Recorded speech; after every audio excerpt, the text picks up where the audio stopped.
Hola, el otro día estaba pensando y mientras estaba pensando, pensé en otra cosa ajena al tema principal que originalmente estaba pensando. Y me pregunté, ¿qué tanto debes de pensar para que tu cerebro se sobrecaliente? Para empezar, ¿esto tiene lógica? Pues quédate hasta el final del video porque sí, te prometo que sale un tema muy interesante partiendo de esta pregunta un tanto rara.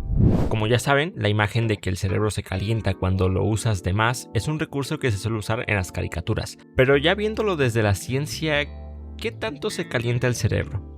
Bueno, la realidad es que el cerebro es una máquina demasiado eficiente. A pesar de que es el órgano que más consume energía del cuerpo, si lo comparamos con otros objetos hechos por el humano y que utilizan electricidad para funcionar, la realidad es que consume una cantidad minúscula de energía. De hecho, funciona con apenas unos 20 watts de potencia, apenas lo que consume un pequeño foquito LED de bajo consumo.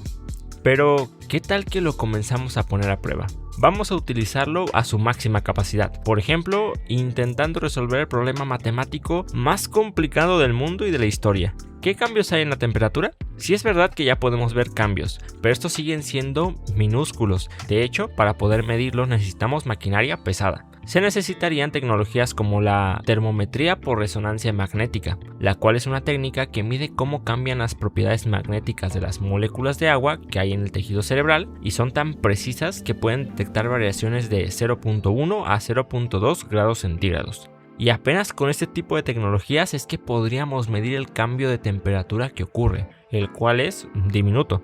Otro factor que ayuda a que el cerebro no aumente de temperatura es el poderoso sistema de refrigeración que ya tiene integrado el cerebro, el flujo sanguíneo, el cual funciona igual que el líquido refrigerante de un motor o una computadora. Pasa por los tejidos cerebrales profundos, los cuales pueden estar a unos 38 grados centígrados, y al circular hacia las zonas más superficiales de la cabeza, logra transportar el calor a la superficie, evitando que se caliente a un nivel crítico.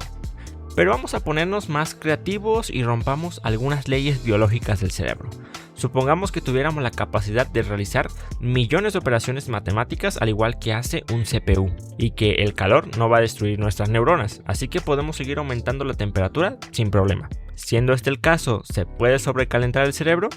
Pues en un caso tan extremo como el de trabajar a la velocidad de un procesador moderno, el cerebro no tiene de otra más que calentarse. Y aquí entra una ley inquebrantable de la física, la termodinámica. Pero bueno, entonces, ¿sí se sobrecalienta el cerebro o no? Pues en caso de que procesáramos tanta información como un CPU, igual y sí, pero aquí va un detalle importante. La arquitectura del cerebro hace casi imposible que se pueda calentar a ese grado.